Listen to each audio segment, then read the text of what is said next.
कहा जाता है हर इंसान को अपने जीवन में भगवत गीता को पढ़ना और समझना जरूर चाहिए ताकि इंसान अपने जीवन को समझ सके और इस कलयुग में अपने जीवन को सुखी बना सके और शांति से जी सके। आज की वीडियो में हम भगवत गीता में भगवान श्री कृष्ण जी के द्वारा कहे गए कुछ विचारों को जानेंगे।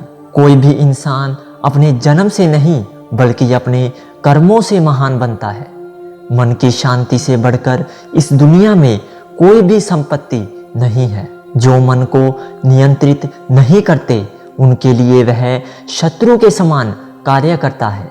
जो व्यक्ति क्रोध करता है उसके मन में भ्रम पैदा हो जाता है जिससे उसका बौद्धिक तर्क नष्ट हो जाता है और धीरे धीरे उसका पतन होने लगता है। मनुष्य के कर्म जब क्षीण हो जाते हैं तब उसका भाग्य भी नष्ट हो जाता है। किसी भी व्यक्ति को ना तो समय से पहले और ना ही भाग्य से अधिक कुछ मिलता है, लेकिन उसे हमेशा पाने के लिए प्रयत्नशील रहना चाहिए। जिन बातों को इंसान अपने लिए अच्छा नहीं समझता उन्हें दूसरों के लिए भी इस्तेमाल ना करे। जो कर्म को फल के लिए करता है वास्तव में ना उसे फल मिलता है और ना ही वो कर्म है। फल की इच्छा छोड़कर कर्म करने वाला मनुष्य ही अपने जीवन को सफल बनाता है। कर्म करो, फल की चिंता मत करो। मैं कर सकता हूँ ये आत्मविश्वास है, लेकिन सिर्फ मैं ही कर सकता हूँ ये सोचना घमंड है। हर वक्त अपनी इच्छाओं और कामनाओं में डूबे रहना ही इंसान के सभी दुखों का कारण है। अगर वो इससे मुक्त होकर अपना कर्तव्य निभाए तभी उसका जीवन खुशहाल होगा। परिवर्तन संसार का नियम है। समय के साथ संसार में हर चीज परिवर्तन के नियम का पालन करती है। जिस प्रकार अंधेरे में प्रकाश की ज्योति जगमगाती है उसी प्रकार सत्य की चमक भी कभी फीकी नहीं पड़ती। इसलिए व्यक्ति को सदैव सत्य बोलना चाहिए। कोई भी इंसान अपने विश्वास से बनता है।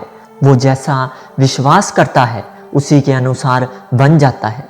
मन चंचल है और इसे नियंत्रित करना कठिन है, लेकिन अभ्यास से इसे वश में किया जा सकता है। अभ्यास से हर चीज को नियंत्रित किया जा सकता है। जिस प्रकार अग्नि स्वर्ण को परखती है उसी प्रकार संकट भी वीर पुरुषों को परखता है। ज्यादा खुश होने पर और ज्यादा दुखी होने पर निर्णय नहीं लेना चाहिए, क्योंकि ये दोनों ही परिस्थितियां आपको सही निर्णय नहीं लेने देती। हमेशा संदेह करने वाले व्यक्ति के लिए प्रसन्नता ना तो इस लोक में है और ना ही परलोक में। श्री कृष्ण कहते हैं मनुष्य को वस्त्र बदलने की आवश्यकता नहीं है, बल्कि आवश्यकता तो हृदय परिवर्तन की है। मनुष्य की वासना ही उसके पुनर्जन्म का कारण बनती है। इंद्रियों के अधीन होने से मनुष्य के जीवन में परेशानियां आती हैं। जुआ, मदिरापान, शराब, अनैतिक संबंध, हिंसा, असत्य, आसक्ति और निर्दयता, इन सब में कलयुग का वास है। भोग में कुछ पलों का सुख है और त्याग में स्थायी आनंद। श्री कृष्ण कहते हैं कि सत्संग ईश्वर की कृपा से मिलता है, लेकिन कुसंगति में पड़ना मनुष्य के अपने हाथों में होता है। मनुष्य को अपने मन को समझाना चाहिए कि ईश्वर के सिवा उसका कोई नहीं है। मृत्यु एक अटल सत्य है। केवल शरीर ही नश्वर है, आत्मा अजर अमर है। जिसने मन को जीत लिया है उसने पहले ही परमात्मा को प्राप्त कर लिया है, क्योंकि उसने शांति प्राप्त कर ली है। ऐसे मनुष्य के लिए सुख दुख, सर्दी गर्मी और मान अपमान एक से है। जो दान कर्तव्य समझकर बिना किसी संकोच के किसी जरूरतमंद व्यक्ति को दिया जाए वह सात्विक माना जाता है। भगवत गीता के अनुसार नरक के 3 द्वार होते हैं, वासना, क्रोध और लालच। परमेश्वर प्रत्येक जीव के हृदय में स्थित है। श्री कृष्ण कहते हैं जो मुझे सब जगह देखता है और सब कुछ मुझ में देखता है के लिए ना तो मैं कभी अदृश्य होता हूँ और ना वह मेरे लिए अदृश्य होता है।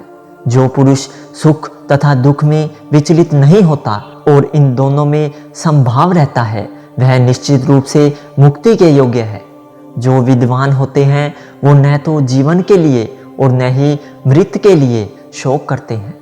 जिस प्रकार मनुष्य पुराने कपड़ों को त्याग कर नए कपड़े धारण करता है, उसी प्रकार आत्मा पुराने तथा व्यर्थ के शरीरों को त्याग कर नया भौतिक शरीर धारण करती है। प्रत्येक बुद्धिमान व्यक्ति को क्रोध और लोभ त्याग देना चाहिए, क्योंकि इससे आत्मा का पतन होता है। जिसने जन्म लिया है उसकी मृत्यु तो निश्चित है। जिसने मन को जीत लिया है उसके लिए मन सबसे अच्छा मित्र है, लेकिन जो ऐसा नहीं कर पाया उसके लिए मन सबसे बड़ा दुश्मन बना रहेगा। जो सब प्राणियों के दुख सुख को अपने दुख सुख के समान समझता है और सबको समभाव से देखता है, वह श्रेष्ठ योगी है।